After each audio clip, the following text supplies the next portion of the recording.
हम आने वाले दिनों में जल जीवन मिशन को लेकर के आगे बढ़ेंगे।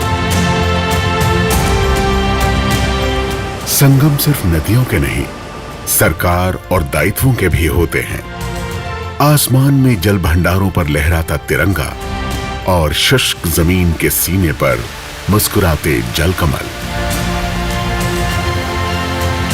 जो कवायद चल रही थी, कार्रवाई चल रही थी, आज वह धरती पर उतर रही है।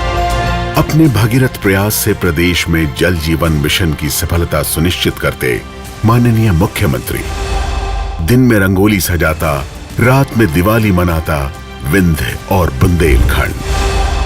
हर घर में पानी की ये धार अब सालों भर बरकरार रहेगी। यही तो है सबका साथ, सबका विकास।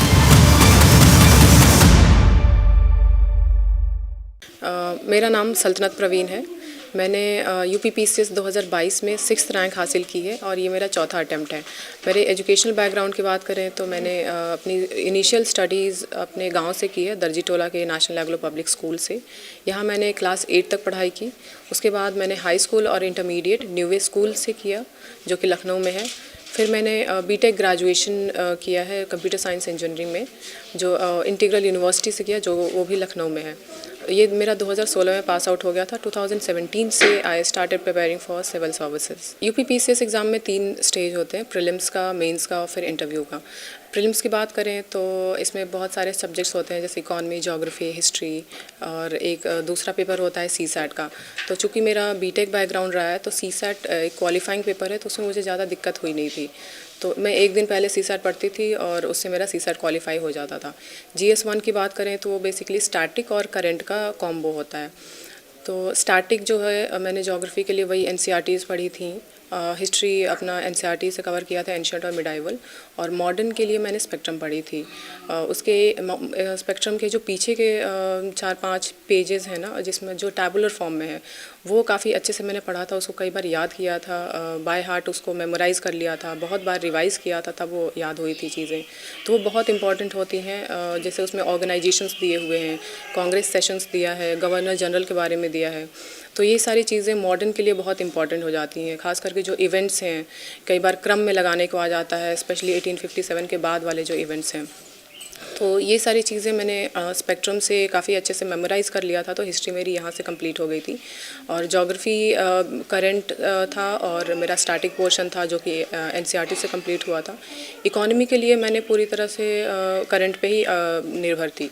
बेसिक जो कॉन्सेप्ट्स थे वो एक मैंने कोचिंग वीडियोस देखे थे, तो उससे मेरे GDP और GST जैसे जो कॉन्सेप्ट हैं, बेसिक कॉन्सेप्ट्स, वो क्लियर हो गए थे। और इकोनॉमी के क्वेश्चन ज़्यादातर करंट से ही आते हैं, तो अगर आप बेसिक्स कंप्लीट है तो करंट के क्वेश्चंस करने में ज़्यादा, समझने में ज़्यादा दिक्कत नहीं होती है।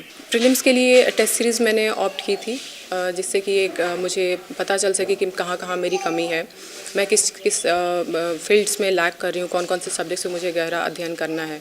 तो मैंने टेस्ट सीरीज़ ली थी, दृष्टि IAS की टेस्ट सीरीज़ ली थी, ध्येय IAS की टेस्ट सीरीज़ ली थी। तो इस तरह से मैंने टेस्ट सीरीज़ लगा के प्रीलिम्स के अपने कमज़ोर पॉइंट्स पे काम किया। और टेस्ट सीरीज़, आई थिंक इसमें ज़्यादा टेस्ट सीरीज़ लगाने की ज़रूरत नहीं होती है। जो प्रीलिम्स के लिए जो एक बहुत बड़ा एक इम्पॉर्टेंट चीज़ है, वो है प्रीवियस ईयर क्वेश्चंस। अगर आपने प्रीवियस ईयर क्वेश्चंस लाइक मैंने किए थे 1992 से लगा के 2021 तक के प्रीवियस ईयर क्वेश्चंस किए थे। ये इन क्वेश्चन से मैंने काफ़ी बार रिवाइज़ भी किया था, क्योंकि UPPCS में देखा गया है कि लगभग 2-3 या 3-4 क्वेश्चंस रिपीट हो जाते हैं। जैसे साइंस के जो क्वेश्चंस हैं वो मोस्टली 3-4 क्वेश्चंस फंस गए थे मेरे इस बार के, और मिडीवल हिस्ट्री के भी 1-2 क्वेश्चंस फंसे थे जस्ट बिकॉज ऑफ PYQs। तो PYQs इसमें UPPCS में बहुत एक बड़ा रोल प्ले करते हैं। तो PYQs बहुत अच्छे से रिवाइज़ करना है और कई बार करना है, सिर्फ 1 या 2 बार करने से नहीं होगा, एटलीस्ट 6-7 बार आपका PYQ रिवाइज़ होना चाहिए।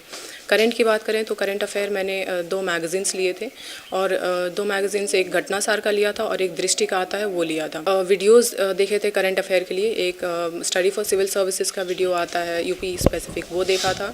और स्टडी IQ का वीडियो आता है, वीडियो एक सीरीज़ आती है वीडियो की, वो देखी थी। तो इससे मेरा करंट कवर हो गया था।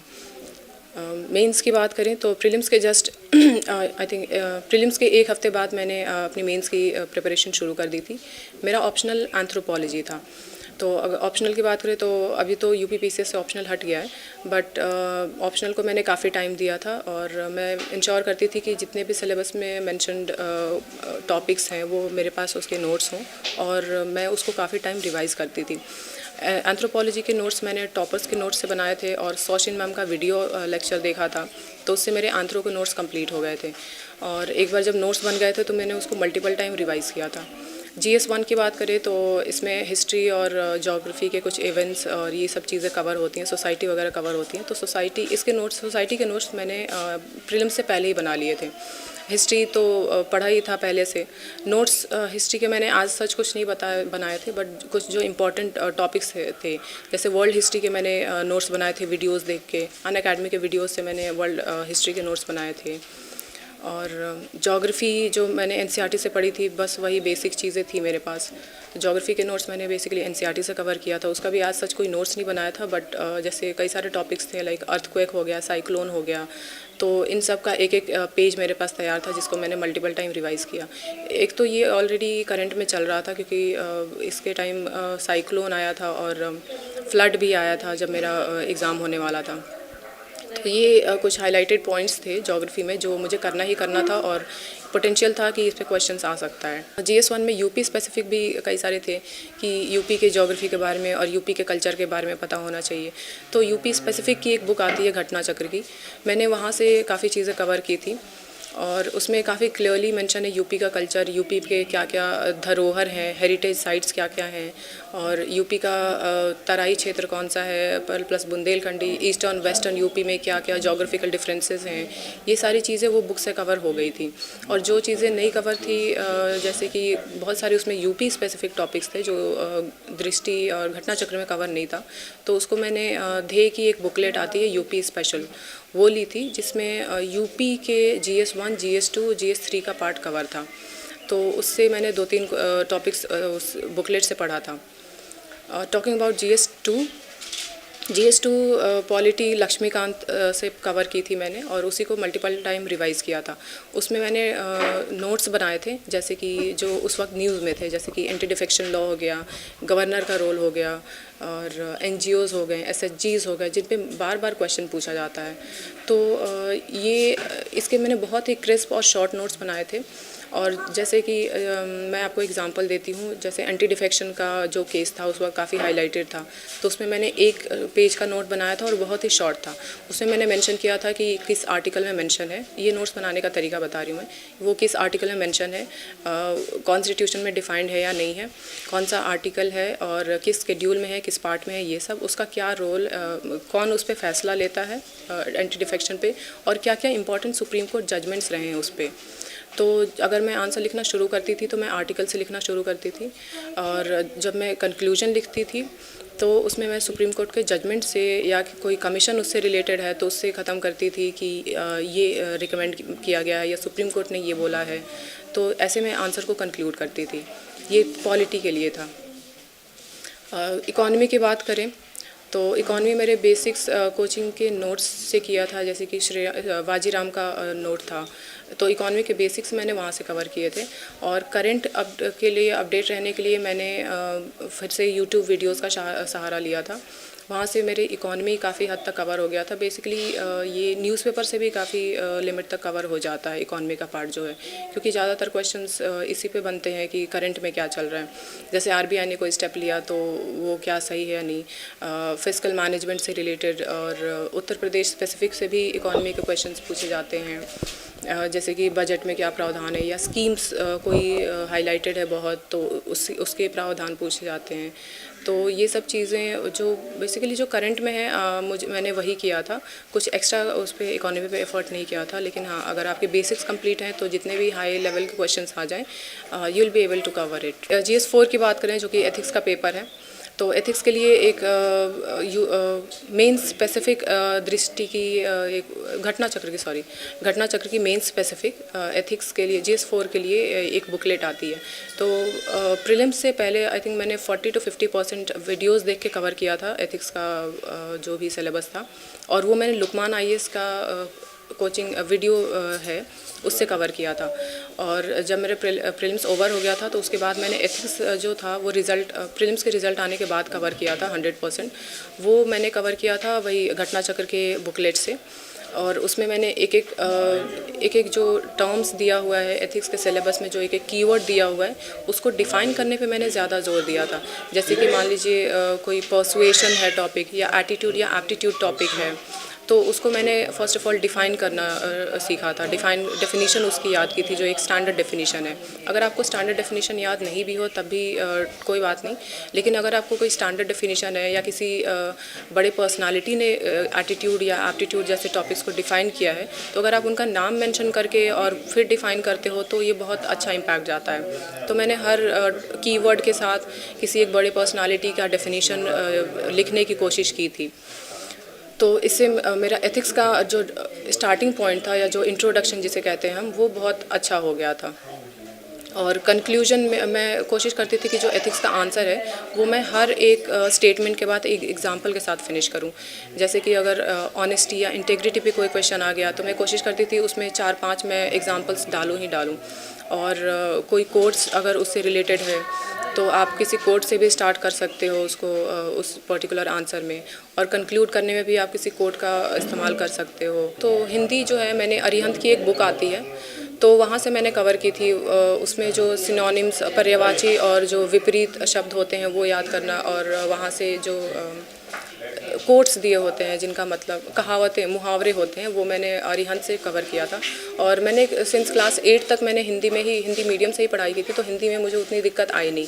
बस मुझे कुछ टर्म्स याद करने थे जो मेरी अरिहंत से कवर हो गई थी। तो अरिहंत एक अच्छी बुक आती है, उससे काफ़ी टॉपिक्स कवर हो जाते हैं जो UPPCS के होते हैं। और लेटर राइटिंग वगैरह भी उसमें अच्छे से दिया हुआ है।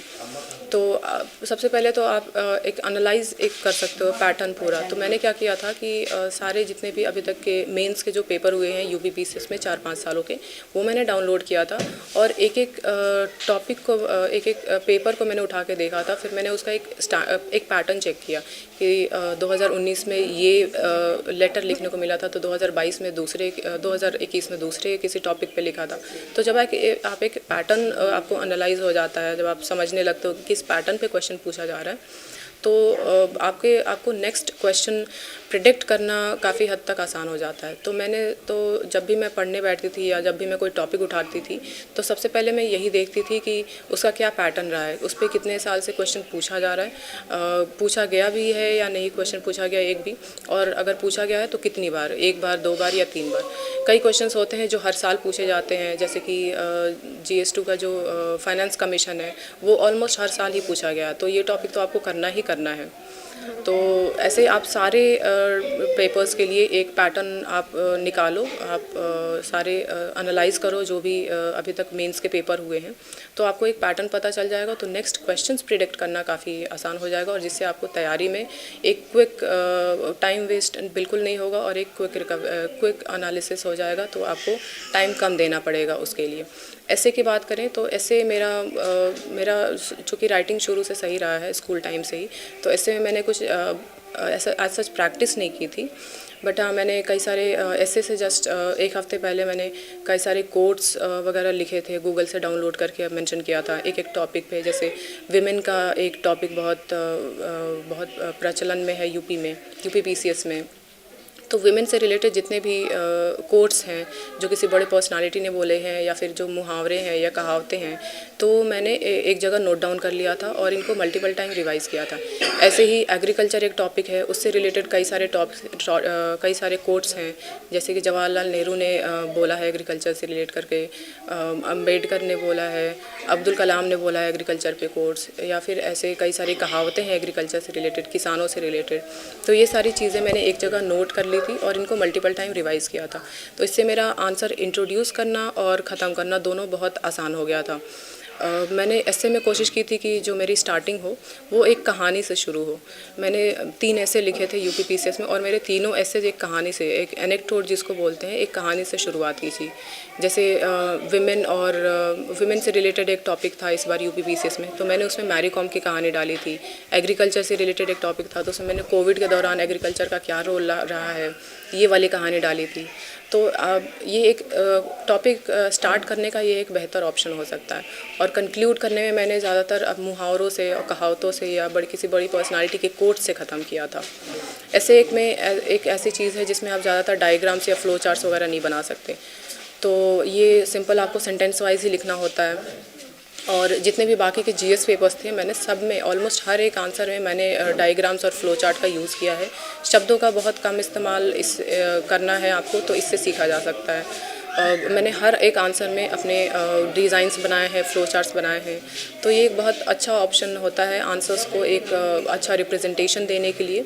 और इससे एग्जामिनर पे भी एक अच्छा प्रभाव पड़ता है, क्योंकि उसको कम पढ़ना पड़ता है और डायरेक्ट उसे टू द पॉइंट आंसर मिल जाता है। तो मार्क्स फेच करने में भी काफ़ी हेल्प मिलती है इससे।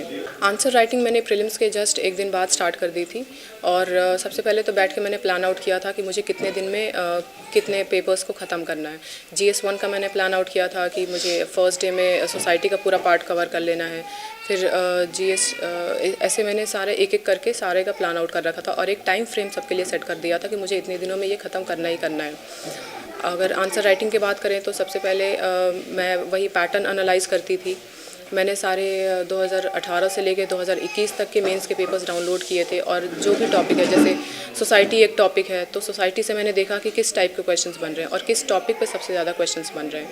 तो उसमें मैंने देखा कि NGOs और SHGs के रोल के बारे में और विमेन से रिलेटेड, पावर्टी से रिलेटेड, पॉपुलेशन से रिलेटेड क्वेश्चंस अच्छे खासे पूछे जा रहे हैं। तो मैंने इसके लिए मल्टीपल टाइम्स आंसर प्रैक्टिस भी किया था। आंसर राइटिंग में सबसे पहले जो इंट्रोडक्शन होता था वो मैं कोशिश करती थी किसी रीसेंट करंट की कोई न्यूज़ है तो मैं उससे शुरू करूं, या कोई डेटा है जैसे पॉपुलेशन है तो उससे रिलेटेड रिसेंटली एक न्यूज़ आई थी। एक इंडेक्स था जिसमें बताया गया था कि India will Sarpass China in terms of population bye 2023। तो इस तरह मैं क्वेश्चन शुरू करने की कोशिश करती थी किसी भी डेटा से रिलेट करके, या अगर डेटा आपके पास नहीं है तो आप सिंपली उस टर्म को डिफ़ाइन करके भी शुरू कर सकते हैं अपना आंसर। आंसर के मेन बॉडी में मैं कोशिश करती थी कि मैं ज़्यादा से ज़्यादा फ्लो चार्ट्स और डायग्राम्स यूज़ करूं, तो एरो हेड्स बहुत यूज़ किया मैंने आंसर में। तो ज़्यादातर मेरे आंसर्स अगर आप देखेंगे तो मैंने डिज़ाइंस बहुत यूज़ किए हैं उसमें। मेन बॉडी में मेरे मैक्सिमम फ्लो चार्ट्स वगैरह ही यूज़ होते थे, और पाई चार्ट्स वगैरह भी काफ़ी यूज़ किए थे मैंने। कंक्लूजन में आप वे फॉरवर्ड के रूप में दिखा सकते हैं किसी, अगर जैसे RBI ने कोई स्टेटमेंट दिया है या RBI ने कोई रीसेंट स्टेप लिया है लाइक मॉनेटरी पॉलिसी से रिलेटेड, तो आप वो लिख सकते हैं। या गवर्नमेंट की कोई स्कीम है जैसे कि इकोनॉमी पे अगर क्वेश्चन है तो गवर्नमेंट की कोई स्कीम आप डाल सकते हैं, या गवर्नमेंट का कोई कोड, जैसे कि हमारा 5 ट्रिलियन बनने का एक ड्रीम है तो उससे आप आंसर ख़त्म कर सकते हैं। या अगर कोई जैसे वुमेन रिलेटेड कोई टॉपिक है, एजुकेशन रिलेटेड कोई टॉपिक है, तो उससे कंक्लूजन में हम सस्टेनेबल SDGs मेंशन कर सकते हैं कि हमारा UN का ये SDG गोल है जिसे हम अचीव करने की कोशिश कर रहे हैं, या ऐसा हमारा इंटेंशन है, या इस स्कीम से हम कवर कर लेंगे। तो आंसर कंक्लूड में आप ज़रूर ये सब डालिएगा, इससे एक बहुत अच्छा इम्पैक्ट जाता है। मैंने जो नोट्स बनाए थे वो मैंने इंश्योर किया था कि सिलेबस में जितने भी टॉपिक्स मेंशन हो उस सब पे मेरे एक पर्टिकुलर अपना खुद का यूनिक नोट्स हो। मैंने जैसे सोसाइटी एक है, एक पावर्टी एक टॉपिक है, तो मैंने गूगल सर्च किया था। पावर्टी पे बहुत सारे वेबसाइट्स ने अपने अपने नोट्स डाल रखे हैं, तो मैंने सबसे थोड़ा थोड़ा उठाया, कोई डेटा उठाया, NSO का कोई डेटा है वो उठाया, RBI का कोई डेटा है वो उठाया, और वो उसका पहले पेज से मेंशन करना शुरू किया। और इस तरह से मैंने अपने नोट्स बनाए थे, और मैंने कोशिश की थी कि वो बहुत कम से कम शब्दों में वो कवर हो जाए मेरे जो भी नोट्स थे। तो मैं कीवर्ड ही लिखती थी अपने नोट्स में, क्योंकि आफ्टर ऑल देखा जाए तो इलाबोरेट तो मुझे ही करना है फाइनल आंसर में, तो मैं बस उतना ही लिखती थी जितना मुझे समझ में आए। तो अगर आज की डेट में मेरे नोट्स कोई और पढ़ेगा तो शायद उसको समझ नहीं आएगा, क्योंकि वो मेरे खुद के नोट्स हैं। मेरा जो टाइम टेबल होता था, चूँकि मैं एक मॉर्निंग पर्सन हूँ, मैं सुबह उठना पसंद करती हूँ, तो मैं सुबह अपने उठती थी, नमाज़ के बाद मैं थोड़ा बहुत खाती पीती नाश्ता करती थी, फिर मैं लाइब्रेरी चली जाती थी। वहाँ मैं बैठ के अपना मॉर्निंग में मैं कोशिश करती थी कि न्यूज़पेपर कवर कर लूँ। मैं एक न्यूज़पेपर पढ़ती थी, इंडियन एक्सप्रेस। पहले मैं न्यूज़पेपर पढ़ती थी, उसके बाद फिर मैं अपना प्लान करती थी। मैंने एक डायरी मेंटेन की थी कि मुझे आज क्या क्या कंप्लीट करना है।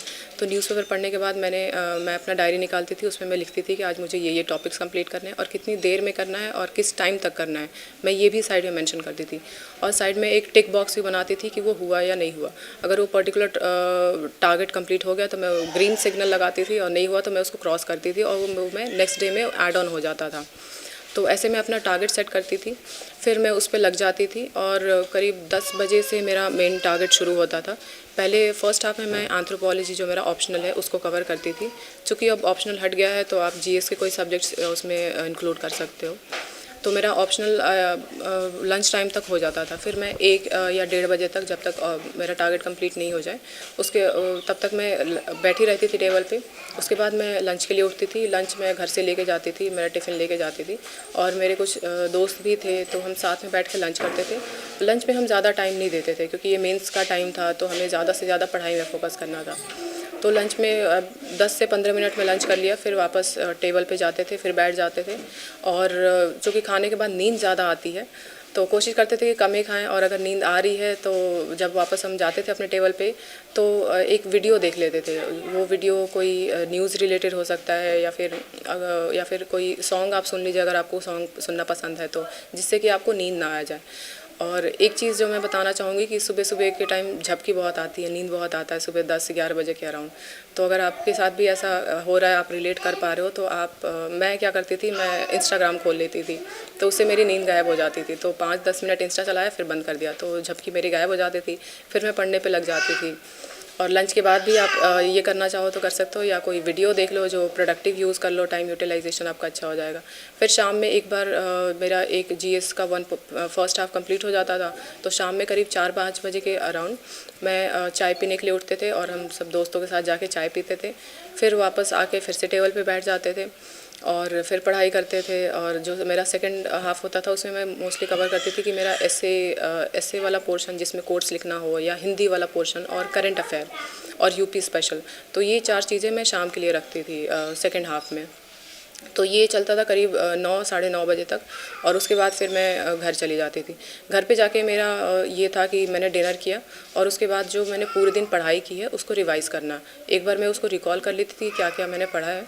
उसके बाद फिर मैं सो जाती थी क्योंकि नींद बहुत ज़रूरी है। तो आपको करीब 6 घंटे की नींद तो लेनी ही लेनी है। तो मिनिमम मेरा 6 घंटे और मैक्सिमम 6.5 या 7 घंटे तक चलता था नींद, मेरा स्लीपिंग टाइम जो था।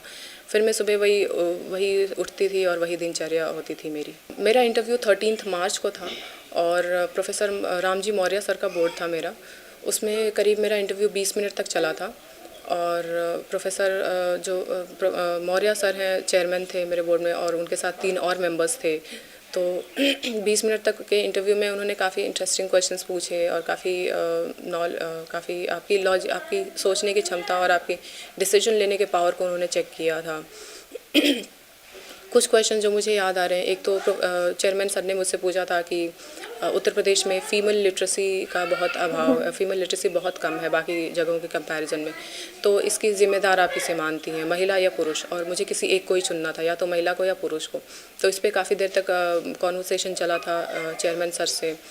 फिर एक मेंबर ने मुझे, चूँकि मेरा कंप्यूटर साइंस रहा है, तो टेक्निकल क्वेश्चंस पूछे थे बीटेक रिलेटेड, आर्टिफिशियल इंटेलिजेंस क्या है, मशीन लर्निंग क्या है, और एजुकेशन सेक्टर में इसको टेक्निकल चीज़ों को जैसे कि आर्टिफिशियल इंटेलिजेंस है उसको कैसे इस्तेमाल करेंगे, और इंडिया में आर्टिफिशियल इंटेलिजेंस का क्या फ्यूचर है, ये पूछा था मुझसे। और उन्होंने पूछा था कि भोजपुरी को नेशनल ऑफिशियल लैंग्वेज बनाने में या 8th शेड्यूल में डालने में क्या क्या अड़चने हैं और इससे क्या क्या फ़ायदे होंगे, ये पूछा था। और मुझसे पूछा गया था कि ODOP प्रोडक्ट्स कौन कौन से हैं, जैसे कि इलाहाबाद का क्या है, आगरा, कानपुर, लखनऊ और गोरखपुर का ODOP प्रोडक्ट पूछा गया था।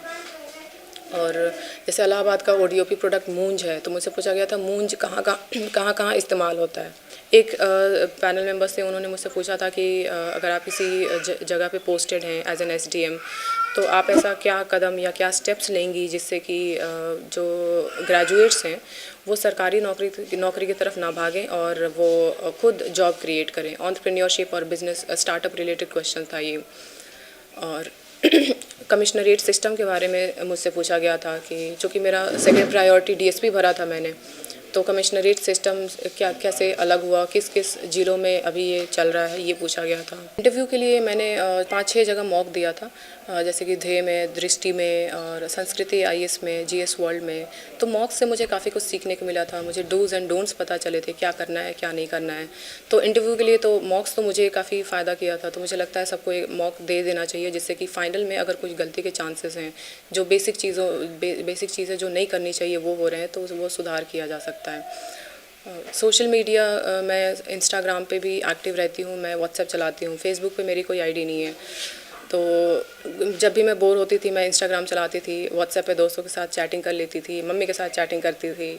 तो ये चीज़ें हैं कि मैंने कभी पूरी तरह से कट ऑफ नहीं किया था।